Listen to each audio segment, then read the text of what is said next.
یہ نہیں چاہتی کہ ان کی ملاقات کیوں نہیں چاہتی؟ لیکن لائک یو سیڈ اور کہ میں ایک منیب طرف صاحب جی سے جی منیب صاحب سے مکمل تلقی کرتا ہوں یہاں پہ، میں ان کے کسی بھی چیز کا ذمہ دار نہیں ہوں، اگر وہ حکومت سے آگے گئے تو میری بھی طرف سے بھی تلقی ہے مکمل. پر منیب صاحب یہ ضرور آپ، میں اطہر صاحب کے پاس پھر جاؤں گی کہ آپ نے کہا ایک طرف جو ہے وہ ایک ایسی کی تیسی والا ایک سٹانس بھی موجود ہے اور برقرار ہے، دوسری طرف آپ نے ورک ان پروگریس کا جہاں پہ بیرسٹر گوہر خان صاحب کے حوالے سے پھر اخذ کیا جائے کہ کوئی معاملات پھر ہو رہے ہیں، so either it can be one option جو ایکسرسائز کیا جا رہا ہے، کچھ امید رکھنے کی آپ پھر ایک انڈیکیشن دے رہے ہیں کہ ورک ان پروگریس یعنی کہ کہیں نہ کہیں کوئی ایک سٹانس میں فلیکسیبلٹی نظر آ سکتی ہے؟ جی میں پر امید ضرور ہوں. آلدو میں کچھ دن پہلے دیکھیے بحیثیت صحافی آپ خبر ہوتی ہے نا جی، وہ اطہر قادری صاحب کے پاس ہو یا آپ ہماری بہن ہے محترم آپ کے پاس ہو یا میرے پاس ہو، وہ خبر آپ دیتے ہیں جو سچویشن آپ کو پتہ لگ رہی ہوتی ہے، پتہ لگتی ہے تھرو یور سورسز. اب اگر جو صورتحال ہے وہ یہ ہے جو میں نے بیان کی جس دن ٹاک شوز کے اندر بیٹھ کر وفاقی وزراء یعنی جناب رانا ثناء اللہ صاحب اور کچھ اور لوگ کہہ رہے تھے کہ جی منگل کو آفریدی صاحب کی ملاقات ہو جائے گی، تو میں نے اسی دن عرض کیا تھا کہ نہیں بھائی وہاں تو یہ سوچ ہے، پالیسی یہ ہے کہ ایسی کی تیسی.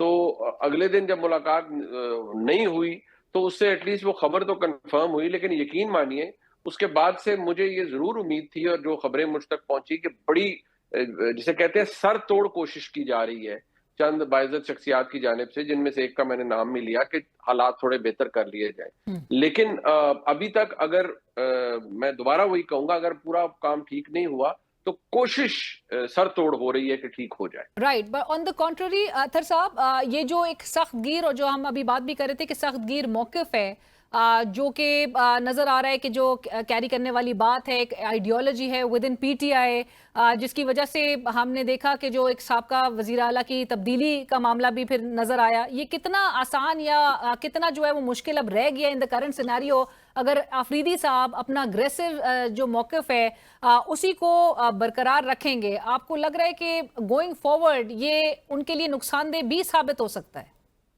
دیکھیں اس میں دو چیزیں، ایک تو جو ملاقات کے حوالے سے جس طرح منیب صاحب نے جو خبر دی، میں نے بھی اس سے ایک دن پہلے ولاگ بنایا تھا اور اس کے اندر بھی میں نے بھی یہ چیز عرض کی تھی کہ مجھے ایک بڑی امپورٹنٹ حکومتی شخصیت نے بتایا ہے کہ نہ کسی لسٹ کے اوپر ان کی ملاقات ہوگی، نہ کسی عدالتی حکم پہ ان کی ملاقات ہوگی. ان کی ملاقات اس دن ہوگی جس دن نہ کوئی لسٹ ہوگا نہ کوئی حکم ہوگا، بنیادی طور پہ جب معاملات درست ہوں گے.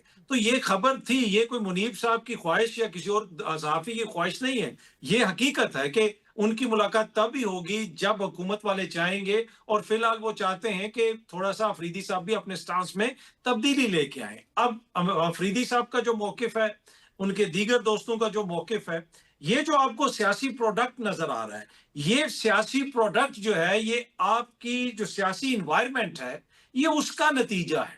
جس طریقے سے چیزیں چل رہی ہیں، جس طریقے سے سیاست ہو رہی ہے، یہ اس کے نتیجے میں یہ ایک رد عمل کی سیاست آپ کو سامنے نظر آ رہی ہے. سہیل آفریدی صاحب تو پہلے بھی تھے اور بھی بہت سارے لوگ تھے، لیکن کس کو چنا گیا؟ بیرسٹر جو گوہر صاحب کو چنا گیا. علی امین گنڈا پور صاحب جو ہیں ان کے بھی معاملات کافی حد تک بہتر تھے، تو وہ بہت ساری چیزوں کو بہتر کرنے کی کوشش کرتے رہے. لیکن سیاسی ماحول ایسا بنا کہ جہاں پہ بیرسٹر گوہر اب اس وقت آلموسٹ پاکستان تحریک انصاف کے اندر 99% irrelevant ہو چکے. منیر صاحب یہ جو بات ہو رہی ہے پروٹیسٹ کے بھی حوالے سے، آپ کو کیا لگتا ہے پاکستان تحریک انصاف، کیونکہ بازگشت یہی ہے کہ احتجاج کے اشارے باقاعدہ دیے جا رہے ہیں، ڈو یو ریئلی فیل کہ پاکستان تحریک انصاف از bereft of any such factor جہاں پر موبلائزنگ یا گیلونائز کرنے کے حوالے سے پاکستان تحریک انصاف کا ایک وہ ایفرٹ نظر آتی تھی، وہ جو ہے اب وہ نہیں ہے، اور ایون وفاق کے لیے اب یہ ایک تھریٹ کے طور پہ وفاق بھی اس کو نہیں لے رہی ہے؟ پرابلم اصل میں یہ ہے کہ اس پوری صورتحال میں تحریک انصاف کا جو ووٹر سپورٹر ہے وہ ووٹ تو کر سکتا ہے، بائی الیکشن میں بھی نکل آئے گا، ووٹ کر لے گا، لیکن وہ اب ریاست سے لڑائی کے لیے تیار نہیں ہے. آپ صوبائی حکومت کے زور پر انہیں لے بھی آئیں گے تو دیکھیے ریاست کے ساتھ کوئی بھی ٹکر نہیں لے سکتا، چاہے وہ تحریک انصاف ہو، کوئی اور جماعت ہو، کوئی بھی نہیں ٹکر لے سکتا، کیونکہ ریاست کے پاس بندوق کی طاقت ہے، قانون کی طاقت ہے، اسٹیٹ اٹ سیلف اتنی طاقتور ہوتی ہے اور لمٹ لیس ریسورسز کی مالک ہوتی ہے. تو آپ ان کے ساتھ تو لڑائی نہیں لڑ سکتے. عمران خان صاحب کی رہائی یا ان کی چیزوں میں آسانی جب بھی ہوگی، مارک مائی ورڈز، وہ افہام و تفہیم سے، کسی اور طریقے سے معاملات کو بیک چینلنگ فیل ہو چکی ہے, فورن انٹرونشن ہو نہیں رہی ہے. America has no interest, I would repeat, no interest in Pakistan internal political affairs. اور ڈیل کے نتیجے میں ہونی نہیں ہے. اور کوئی ایسا نہیں کہ جی کوئی ہو رہا ہے, افہام و تفہیم سے ہو. اطہر صاحب, ڈو یو آلسو فیل کہ عمران خان صاحب اگر ان کے معاملات افہام و تفہیم سے, جس طرح منیب صاحب کہہ رہے ہیں کہ حل ہو جاتے ہیں, تو ان کے لیے یہ سویلین سپیس کا ایروڈ ہونا کوئی میٹر نہیں کرے گا؟ یہ جو پوری ان کی ایک سٹرگل نظر آ رہی ہے, 2 سال سے وہ ایک نیریٹو, ایک موقف پر قائم ہے, 3 سال سے زائد کے عرصے سے, یہ ان کے لیے واقعی میں ان کو بادر نہیں کرے گا؟ دیکھیں, یہ اب ایشو عمران خان کا نہیں ہے. عمران خان شہباز شریف سے زیادہ irrelevant ہو جائیں گے اگر وہ, ان کے لیے یہ ایشو نہیں ہوگا. اب مسئلہ عمران خان صاحب کی ذات سے آگے نکل چکا ہے. بہت سارے لوگ کہتے ہیں کہ عمران خان صاحب نے ایک نیریٹو بنا دیا ہے, بلکہ ٹی وی پہ بھی یہ کہا جاتا ہے کہ ان کو بڑا اسپیس دی گئی, انہوں نے 60 جلسے کیے اور ایک نیریٹو بنا لیا. ابھی اسپیس تو مریم بی بی کے پاس بھی ہے, میاں صاحب کے پاس بھی ہے, وسائل بھی ہیں, حکومتیں بھی ہیں. یہ 160 جلسہ کر کے بنا لیں, نیریٹو بنا لیں. نیریٹو آپ اس وقت بن نہیں سکتا. مسئلہ یہ ہے کہ عمران خان پبلک نیریٹو کے اوپر رائڈ کر رہے ہیں. عمران خان اس وقت پبلک جو سینٹیمنٹ ہے اس کو ریپرزینٹ کر رہے ہیں. تو اگر عمران خان اس کے اندر تبدیلی کریں گے تو اب یہ ان کے لیے ممکن نہیں ہے.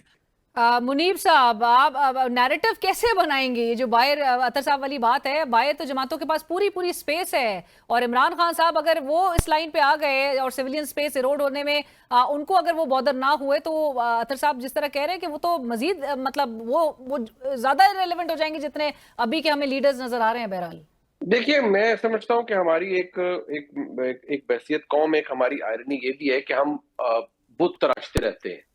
کبھی وہ افتخار چودھری صاحب ہوں, کبھی وہ قاضی فائزہ صاحب ہوں, کبھی وہ ہمارے سیاسی حکمران ہوں.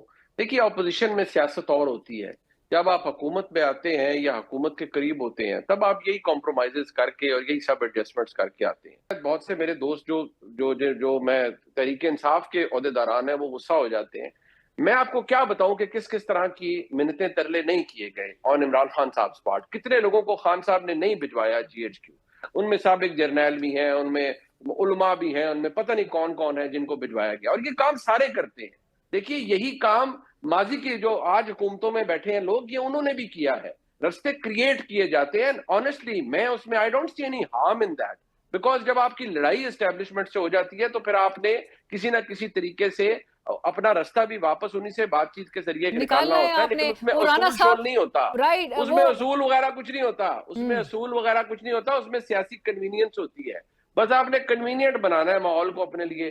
یقین مانیے, جس دن بن جائے گا, خان صاحب اقتدار میں آ جائیں گے, پہلے تو جو ان کے ساتھ ہوا ہے وہ کہیں گے اس کو ملٹیپلائی ایٹ لیسٹ ود 2 کریں, اور یہ جو میرے ساتھ انہوں نے کیا ان کے ساتھ کریں. پھر جہاں تک بات آ گئی پاکستان کی اسٹیبلشمنٹ کی, ذہن میں رکھیے گا, ہمارا ایک ڈی این اے ہے, ہمارے ریاست کا ایک ماڈل ہے. یہاں آپ یہ جھنڈا لہرا کے نہیں گھوم سکتے کہ بھئی میں بہت پاپولر ہوں. یہ عمران خان صاحب کو جن دوستوں نے مشورے دیے تھے اور جنہوں نے نعرے لگائے تھے تیرا باپ بھی دے گا آزادی, اور آپ اتنے پاپولر ہیں کہ آپ فوج کو بھی لٹا دیں گے, یہ انہی کا بیڑا غرق کیا ہوا ہے جہاں معاملہ یہاں تک پہنچ. میں اطہر صاحب فائنل کامنٹ. اطہر صاحب, وہ رانا ثناء اللہ صاحب نے کہا کہ ہم نے پہلے بھی کہا تھا کہ بیٹھ کر بات کرتے ہیں. یہ کہتے تھے میں چھوڑوں گا نہیں, ہم نے خدا سے معافی مانگی, ہمیں معافی مل گئی. جو کہتے تھے نہیں چھوڑوں گا, آج انہیں معافی نہیں مل رہی. منیب صاحب نے فرمایا کہ یہاں پہ بت تراشے جاتے ہیں. یہ بت نہیں تراشے جاتے. میں تھوڑا سا یہاں پہ ڈیفر کروں گا. اس میں یہ ہے کہ لوگ آئین اور قانون کا بت تراشا ہوا لوگوں نے.